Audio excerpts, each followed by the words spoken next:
축복합니다. 아멘. 최고의 날이라고 말하기가 좀 미안한 날이에요, 솔직히. 여러분, 비가 너무 많이 왔죠.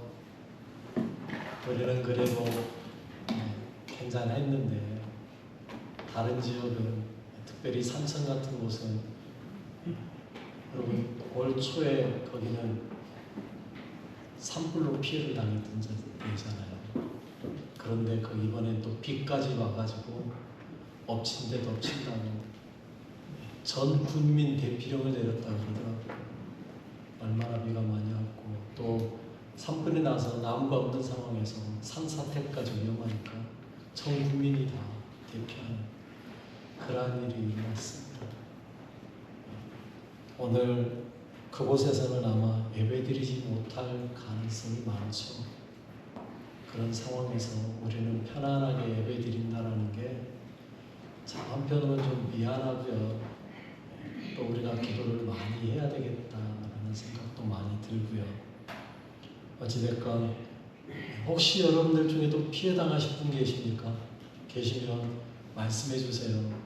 도와드릴 수 있는 방법은 뭐 없을지 모르겠지만 같이 그래도 기도라도 해야 되지 않겠습니까? 서로 아픔을 함께 하는 것, 그게 그리스도인으로서 마땅한 바 아니겠어요? 우리가 지금 팔복을 보고 있는데 팔복 중에 하나가 뭐예요? 긍휼히 여기는 자가 뭐한다? 긍휼히 여김을 받는다. 우리는 이미 복을 받아서 긍휼히 여김이 있는 사람들이잖아요. 그러니 그 긍휼한 마음 가지고 그들을 향하여서 함께 기도해주고 아파해주고 할 수 있으면 그들에게 도움의 손길을 펼 수 있는 그런 마음을 여러분들 누리시길 바라겠습니다. 아멘. 우리가요, 지난 시간에 말씀드린 대로 팔복 속에서는 제가 지난 수요일에 그 이야기했어요. 우리의 영의 것이 먼저 충만해지고 우리의 영의 복을 받은 다음에, 그리고 지난 시간에 말한 것처럼 마음이 청결한 자, 마음의 복이 된다고요. 영의 것이 채워져야 그 다음에 마음의 것으로 넘어가는 거예요. 여러분, 그릇이라는 게 그렇잖아요. 밑바닥이 차야 위에가 찰 수 있지 않습니까? 우리 사람의 몸에 가장 밑바닥이 영이거든요. 이 영의 것이 충만해지기 시작해야 그 마음이 채워지고, 마음이 채워져야 몸으로 가는 거거든요. 팔복에서도 그 이야기가 그대로 순서대로예요. 여러분, 그런데 오늘 본문에서 그 하는 이야기가 뭐예요? 이제 화평케 하는 자가 나오고 있어요. 그거는요, 영이 충만해지고 마음도 어느 정도 채워진 다음에 나오는 현상이에요. 내 마음이 화평해져야 뭐 할 수 있어요? 다른 사람에게도 화평이 넘어가는 거예요. 나는 화가 충만해 있는데 어떻게 다른 사람들에게 평안해? 라고 말할 수 있겠어요? 여러분, 내가 화나 있을 때 다른 사람에게 축복할 수 있던가요? 절대 불가능해요. 그래서 나부터, 내 마음부터 청결해진 다음에 그 다음에 화평해지는 거거든요. 영의 복을 받은 사람이 비로소 마음의 복을 받을 수 있고, 마음의 복이 있는 사람만이 화평을 이야기할 수 있어요. 이걸 사도 요한은요, 요한 3서 1장 2절에 이렇게 이야기했어요. 사랑하는 자여, 내 영혼이 잘됨 같이 내가 범사에 잘되고 강건하기를 내가 간구하노라. 순서가요, 내 영혼이 잘돼야만이 범사가 잘되고 강건해져요. 저게 영, 마음, 몸, 이 순서잖아요. 우리의 삶이 그렇습니다. 내 영혼이 잘되어야, 여러분의 영이 하나님을 만나고 하나님 안에 충만해져야, 그래야 내 마음이 비로소 평안해지고 다른 사람을 돌아볼 수 있게 되고 내 몸도 평안해지는 거예요. 여러분의 영의 복을 받아 누리시길 바라겠습니다. 아멘. 그래야 마음이 청결해지고 복받고 그 청결한 사람만이 화평함으로 나아갈 수 있는 거예요. 아무나 화평케 하는 일을 할 수가 없더라고요. 우리가요, 화평하게 하는 일, 그거는요, 누구나 할 수 있는 일이 아니에요. 물론 보니까 그런 사람도 있더라고요. 뭔가 목적을 가지고 화평하게 하려고 하는 일을 하는 사람들이 있더라고요.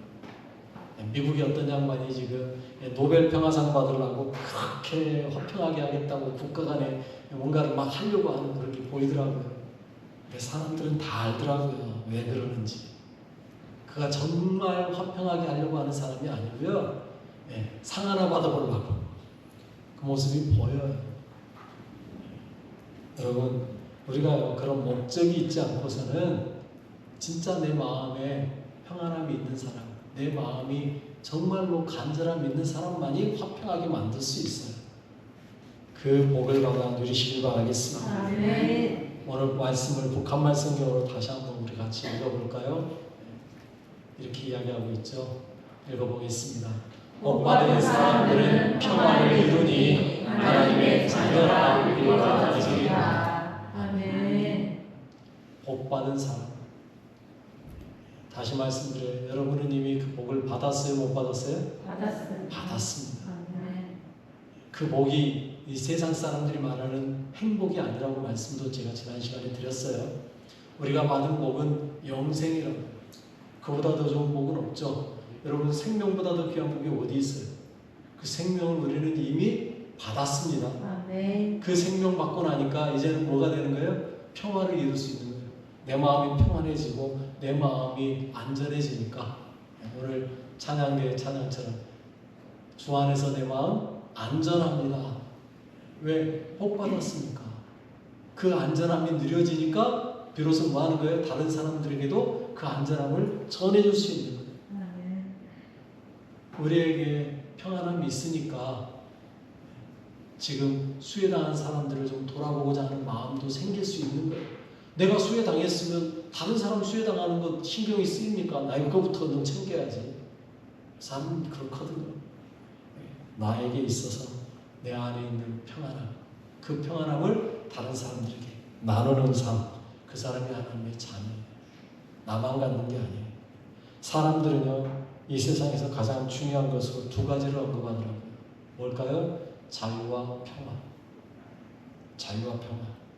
얼마나 중요한지 몰라요. 그런데요, 자유가 중요한데 평화가 없이는 자유가 있을 수 없더라고요. 먼저는 평안해야 돼요. 참된 자유는 평안을 기반으로 하고 있어요. 예수 믿으면서요, 가끔 그런 생각이 들 때가 있어요. 내 안에 자유가 없다는 생각이 들 때가 있어요. 언젠가를 따져보니까 죄 짓고 나면 내 안에 자유가 없어요. 죄 짓고 나면요, 내 마음이 불안하거든요. 그래서 왠지 뭔가를 하려는 게 잘 안 되는. 왜? 자유가 없는. 그래서 하나님 앞에 내 죄를 고백하고 내 안에 평안함이 올 때까지 하나님 앞에 내 그 죄를 내놓고 나면, 그때 평안함이 오고 나면 그때부터는 행동하는 게 이제 편안해져요. 자유로워지는 거예요. 여러분, 그거예요. 죄가 나를 자유롭지 못하고. 왜요? 죄라는 것 자체가 평화를 깨는 거거든요. 그래서 평화가 중요해요. 여러분의 심령에 평화가 있길 바라겠습니다. 아멘. 그 평화가 다른 사람들에게까지 전해질 수 있는 여러분 되시길 바라겠습니다. 아멘. 그 사람이 복받은 사람, 그 사람이 화평케 하는 사람, 내가 화평하게 만들고 싶다고 되는 게 아니라고요. 결국은 누가 주셔야 되는 거예요? 하나님께서 주셔야 돼요. 하나님이 내게 주시는 복을 받아야 비로소 화평하게 되는 거예요. 내 힘으로 화평하게 만들 수 있느냐? 없어요. 사람의 힘으로 화평하게 만들 수 있느냐? 없어요. 지금 이란하고 이스라엘하고 이란하고 전쟁이 일어나가지고 그걸 뭐 중재해서 힘으로 미국이 막 눌러가지고 휴전해 해가지고 지금 눌러놨어요. 그게 얼마나 갈까요? 조금만 그 힘이 약했다 생각하면 또 일어나는 거예요. 힘으로 하는 평화는요, 진정한 평화가 아니에요. 로마 시대에 로마가 1000년을 통치했어요. 유럽을요. 그 로마가 1000년을 통치하던 시기를 일컬어 팍스 로마나 로마의 평화라고 이야기해요. 그런데 그건요, 힘으로 눌러서 만들어 놓은 평화예요. 그러다 보니까 로마의 힘이 약해지니까요, 그 평화가 깨지고요. 그래서 순식간에 유럽이 쪼각쪼각 산산조각 났잖아요. 여러분, 지금 유럽 땅덩어리 봐보세요. 얼마나 나라들이 많은지. 그기가 다 원래 로마라는 한 나라였어요. 그런데 지금은요, 다 쪼개져가지고요, 얼마나 많은 나라들이, 우리 한국 볼 때 지도로 보면 진짜 눈꽃만한 나라들도 얼마나 많은지 유럽 땅. 여러분, 지금도 마찬가지. 미국이란 나라가 힘으로 눌러가지고 팍스 아메리카를 만들어놨는데, 여러분, 미국이 지금 힘이 별로 없다고 생각하니까 지금 얼마나 많은 나라들이 막 들고 일었습니까? 그러니까 그걸 눌러보겠다고 지금 트럼프 대통령이 뭐해요? 관세로 막 누르라고 막 힘으로 해보겠다는 겁니다. 그러나 그건 안 되는 일이에요. 진정한 평화는 힘이 아닙니다. 뭘로 가능해요? 하나님의 사랑과 은혜가 가능한 거예요. 그걸 보여주신 분이 누구예요? 예수님이요. 예수님이요 이 땅에 오셔서 힘으로 눌렀습니까? 예수님이 이 땅에 오셔서 내가 하나님의 아들이야 내 말 안 들으면 너 죽어 이랬나요? 아니요. 예수님은요 온전히 사랑으로 그래서 병자들을 고치고 귀신도 쫓아내고 그리고 결국 마지막에는 어떻게 했어요? 자기가 스스로 죽음의 자리로 나아가잖아요. 여러분 예수님이 안 죽으려고 마음먹었으면 죽을 이유가 없다니까요. 산헤드린 공의회에서요 내가 하나님의 아들이라 소리만 안 했어도요 죽을 수가 없어요. 그런데 예수님 그 자리에서 그 이야기 하시잖아요. 왜요? 때가 되었기 때문에. 그리고 스스로 십자가에서 죽어주신 거예요. 그로 인해서 어떻게 됐어요? 모든 사람들이 예수님의 그 사랑에 무릎 꿇잖아요. 그게 진짜 평화입니다. 예수님은 십자가에서 화평을 이루셨어요. 그래서 골로새서 1장 20절에 이렇게 말하고 있어요. 읽어볼게요. 그의 십자가의 피로 화평을 이루사 만물 곧 땅에 있는 것들이나 하늘에 있는 것들이 그로 말미암아 자기와 화목하게 되기를 기뻐하십니다. 아멘. 십자가의 피로 화평을 이루시고 그래서 자기와 화목하게 되기를 기뻐하셨던 분 그분이 예수님이세요. 우리는 그분을 믿음으로 인하여 화평이 있는 거예요. 나와 하나님 사이뿐만 아니라 나와 이웃 사이에도 화평을 주신 분이 예수님이세요. 그분이 친히 죽어주신 것. 그런데 그러기 위해서 순서가 먼저 누구하고요? 하나님과 관계가 바로 서야 돼요.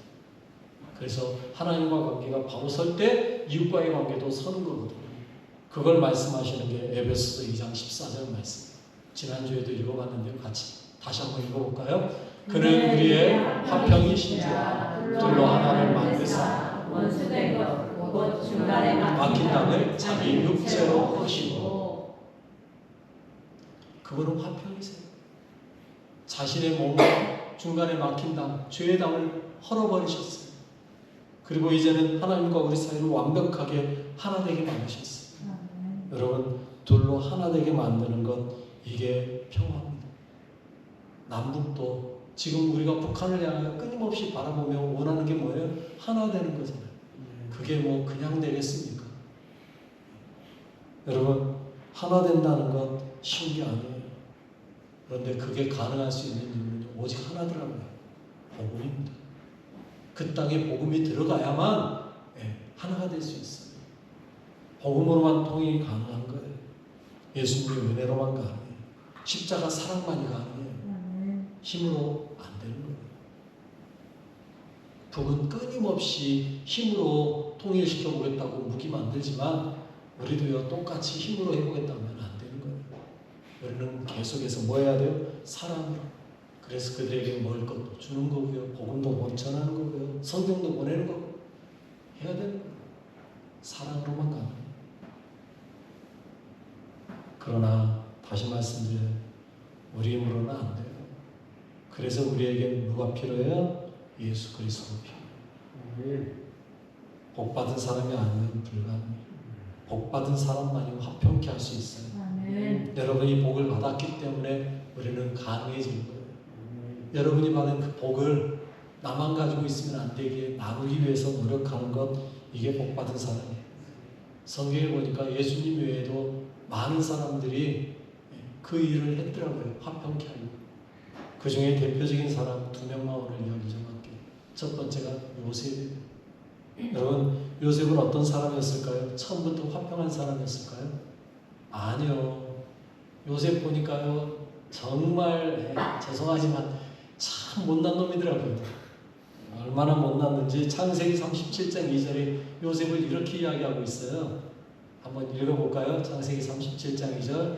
야곱의 조건은 이러하니라. 요셉이 17세의 소년으로서 그의 형들과 함께 양을 칠 때에 그의 아버지의 아내들 비라와 실바의 아들들과 더불어 함께 있었더니 그가 그들의 잘못을 아버지에게 말하더라. 아멘. 여러분 17살이면 알만한 거 다 알지 않습니까? 하겸이가 17세지. 우리 하겸이 정도 되면 웬만한 건 다 알아요. 네. 그런데 유치원생도 하면 야단 맞을 고자질을 하고 있어요. 저 어렸을 때요, 저희 삼촌한테 참 많이 맞았거든요. 그래서 저희 삼촌이 때릴 때마다 제가 할머니한테 가서 야단 맞으라고, 저희 삼촌을 일렀어요. 할머니, 삼촌이 또 때렸어! 그러면 저희 할머니가 하는 말이 뭐라는지 아세요? 네 이놈! 이게 아니에요. 저한테 뭐라 하셨어요? 누가 고자질하라 그래. 그 뒤부터는요, 고자질하면 내가 야단 맞으니까 안 했죠. 여러분, 유치원생도 고자질하면 안 된다는 걸 안다고요. 그런데 17살짜리가, 여러분, 저 때 17살이면 장가갈 나이입니다. 그런데 장가갈 나이 된 놈이 아빠한테 가서, 아빠, 형들이 말이야! 여러분, 이건 화해의 사람이 아니라 분열의 사람이죠. 형제들하고 친하게 지낼 수가 없는 거예요. 그러니 오지가 있으면 37장 4절에 보니까 이렇게 말하고 있어요. 읽어볼까요? 그의 형들이 아버지가 형들보다 그를 더 사랑함을 보고 그를 미워하여 그에게 편안하게 말할 수 없었더라. 편안하다는 말이 무슨 말이에요?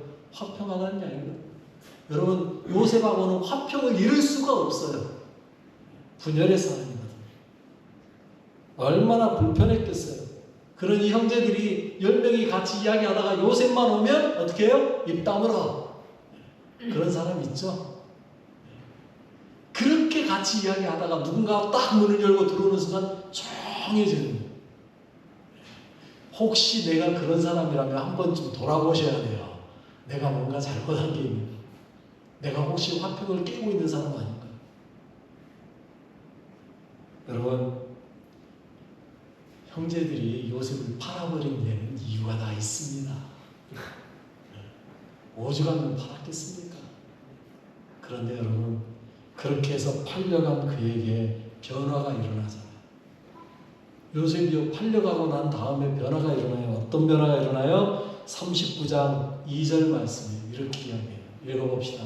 여호와께서 요셉과 함께 하심으로 그가 형통한 자가 되어 그의 주인 애굽 사람의 집에 있으니. 여러분, 하나님이 요셉과 함께 했다는 말이요, 저 때부터 나오기 시작해요. 언제부터요? 팔려간 뒤부터.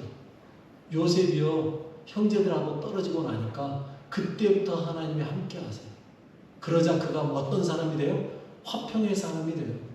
그 마을을, 그 집을 그 사람이 통치하게 만드는, 그래도 문제가 없는, 여러분, 분열을 일으키던 사람이 집을 다스리기 시작하면 어떻게 될까요?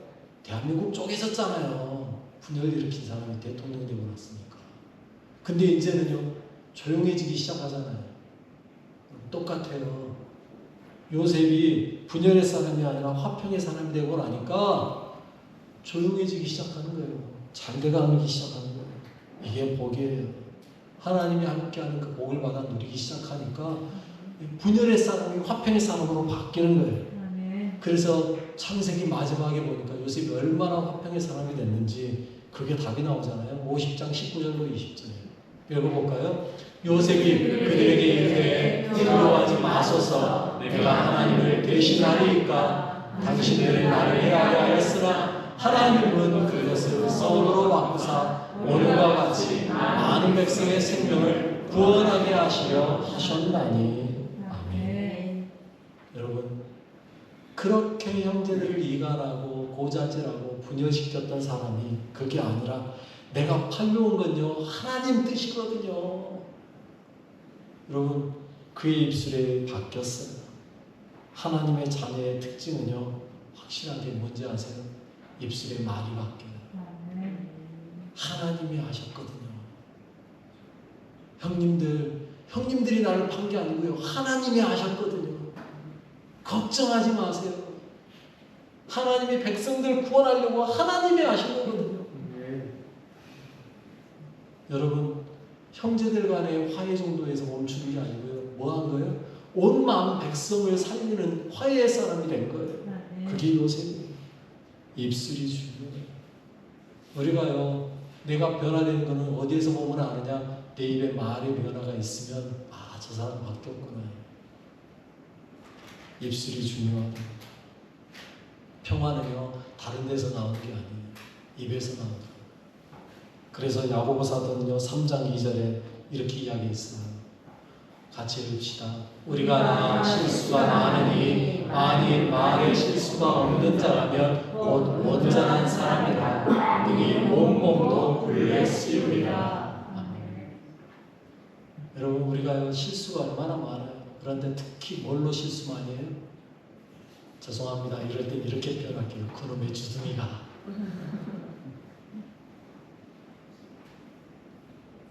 그놈의 주둥이가. 여러분 함부로 말하는 건 입이 아니라 주둥이거든요. 그러니까 여러분 입이 되시길 바라겠습니다. 네. 말 한마디로 천냥빚도 갚는다 그러잖아요. 어떻게 말하느냐에 따라 화평이 되기도 하고요. 전쟁이 일어나기도 해요. 한 사람의 말 한마디로요. 평화가 이루어질 수도 있고요. 한 사람의 말 한마디로 전쟁이 날 수도 있다. 여러분 독일이 통일이 됐는데 어떻게 통일됐는지 아세요? 동독에 어떤 사람에게 물었답니다. 통일이 언제 나옵니까? 라고 말했더니 그 사람이 오늘이라도 가능할 수 있죠. 그 말을요 기자가요 뭐라고 쓴지 아세요? 오늘 통일이 된답니다 하고 기사에 써버렸어요. 그 사람 말 한마디에 오늘 통일이 된답니다. 그 말에 통일이 된다고? 그러면 장벽이 필요 없네. 그리고 가서 베를린 장벽을 깨버린 거예요. 그리고 통일이 돼버렸어요. 순식간에. 말 한마디. 여러분, 여러분의 말 한마디로 통일을 이뤄낼 수 있습니다. 아멘을 안 해주시네요. 여러분의 말 한마디로 통일을 이룰 수 있다니까요. 여러분이 얼마나 하나님께 잘 말하며 기도하느냐에 따라 통일이 돼요. 여러분 요셉이 그랬다면 또 한 사람 다윗이요. 다윗은 압살롬에 도망을 갔죠.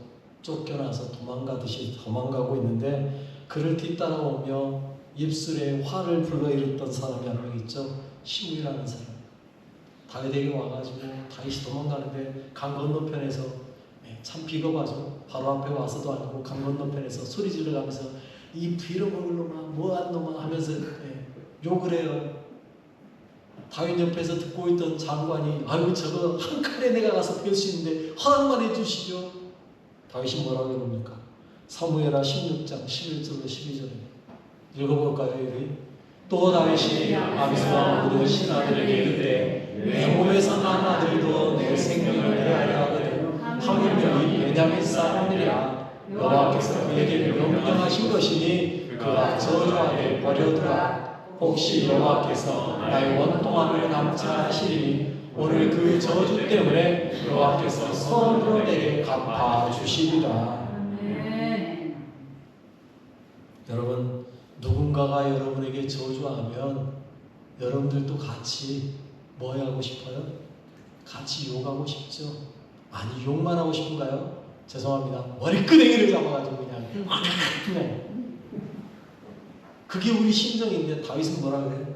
여호와께서 그에게 명령해서 저주하라고 했어. 나도 야 내 아들 또 나를 죽이려고 하는데 저 베냐민 사람이야. 여러분 뭘로 보고 있는 거예요? 하나님의 명령으로 보고 있는 거예요. 그러니 놔두라는 거예요. 하나님께서 그에게 하라고 했는데 뭐. 여러분 이게 화평하게 하는 자의 마음이에요. 그의 마음은 온전하겠습니까? 그런데도요 그의 마음속에 여전히 뭐가 차지하고 있으면 하나님으로 차 있는 거예요. 그가 원해서 하는 말이 아닐 거야. 하나님이 하라고 한 걸 거야. 여러분 우리도요 이 생각 품으셔야 된다. 누가 욕을 하면 하나님이 그를 통하여 나에게 알게 하시나 보다. 요셉도 그렇고 다윗도 그렇고 여러분 그들의 생각의 중심이 뭐예요? 하나님이에요. 하나님이 뭐라고 하시는지. 복받은 사람의 생각은요 항상 어디에 있어요? 하나님에 돼 있어요. 내 생각에는이 아니라고. 하나님의 뜻에 있어요. 내 마음, 내 생각, 내 뜻이 들어가면 시므이는 이미 죽었죠.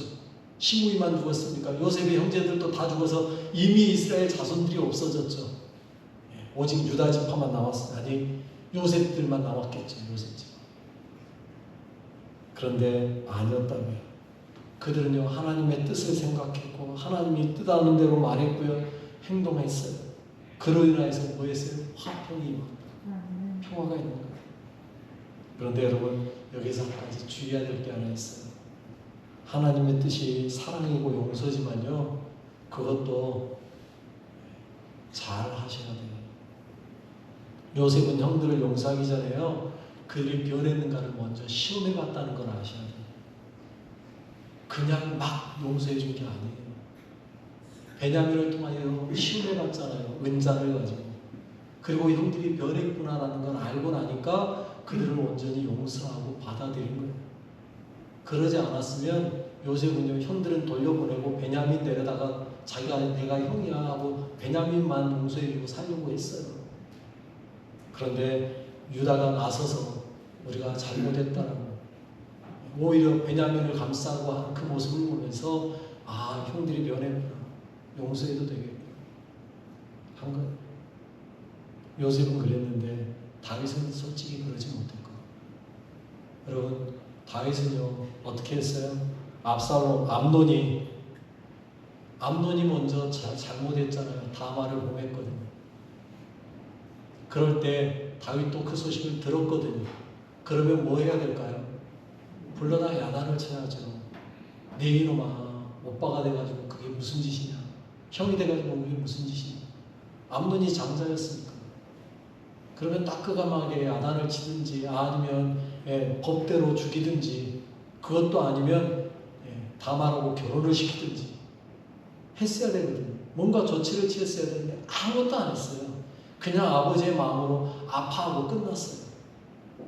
그러고 나니까 압살롬이 복수하겠다고 암논을 죽였고요. 그리고 그걸로도 성이 안 차니까 나중에는 어떻게 해요? 아버지까지 죽이겠다고 달라든 거 아닙니까? 여러분 진짜 은혜는 뭔지 아세요? 잘못한 건 잘못했다라고 따끔하게 야단치는 거예요. 그게 은혜예요. 화평이 진짜 화평은요 어디에서 이루어지는 줄 아세요? 법대로 할 때 화평이 이루어지는 거예요. 법을 벗어나서 뭔가를 하려고 하면요 그건 법이 아니에요. 은혜가 아니에요. 죄송하지만 진짜 은혜는요 덮어주는 게 은혜가 아닙니다. 진짜 은혜는 알게 만들어주는 거예요. 그래서 깨닫게 만들고 그리고 그가 깨달았을 때 용서해 주는 거예요. 요셉처럼 형들이 잘못했다는 걸 깨달았구나 그러니 용서해 주잖아요. 다윗이 암논을 경계하든지 징계하든지 결혼시켰든지 그러면 압살롬에게 쫓길 일도 없었고요. 압살롬이 암논을 죽일 일도 없었고요. 문제될 일도 없었고요. 물론 그 전에 본인이 잘못한 게 있었기 때문에 그럴 수도 있어요. 그러니 차마 말 못했을 수도 있어요. 그러나 여러분 다윗은 회개했지 않습니까? 그러면 아들도 불러다 회개하고 만들었어야 된답니다. 그러지 못한 것 때문에 화평이 깨진 거예요.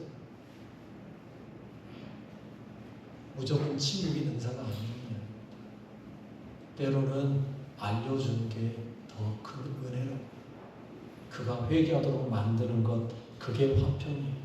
참된 화평은요 공정함이 기본입니다. 그래서 사랑과 정의가 함께 가는 거예요.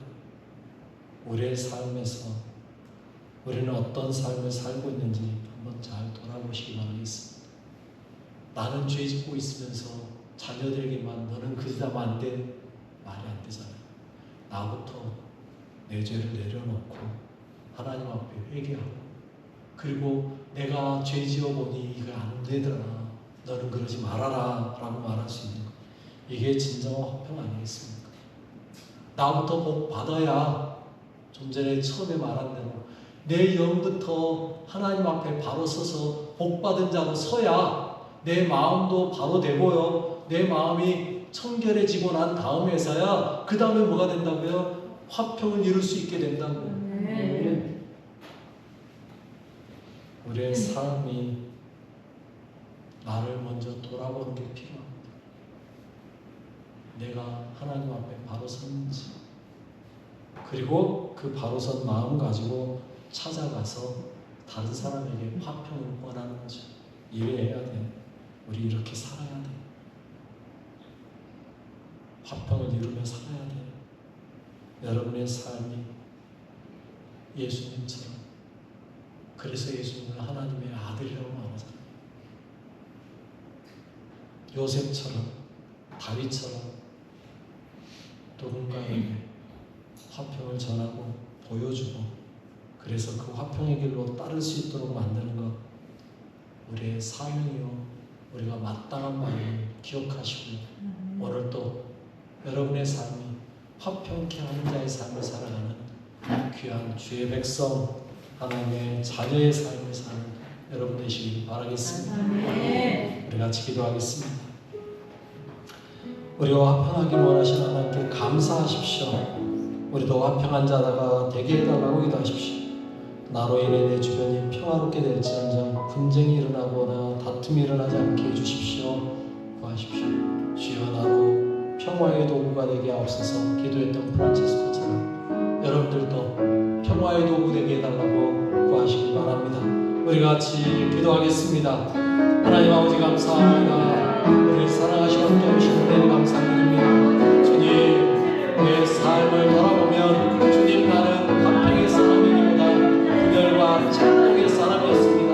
그러나 주님, 주님께서 그런 나를 사랑하여 주셔서 나를 부르시고 인도하시고 내 삶에 함께하여 주셔서 주님의 자녀로 화평하게 하여 주시며 주님께 영광을 돌리시길 감사드립니다. 주님, 내 삶이 주님 앞에 온전하게 없어서 주님, 내 영이 주님 앞에 충만하게 하시고 내 심령의 청결함으로 평화를 이루어가는 하나님의 사랑, 나로 인하여서 내 주변이 평화가 되고 화평이 되고 온전해지는 은혜가 있는 삶이 되도록 역사하여 주시옵소서.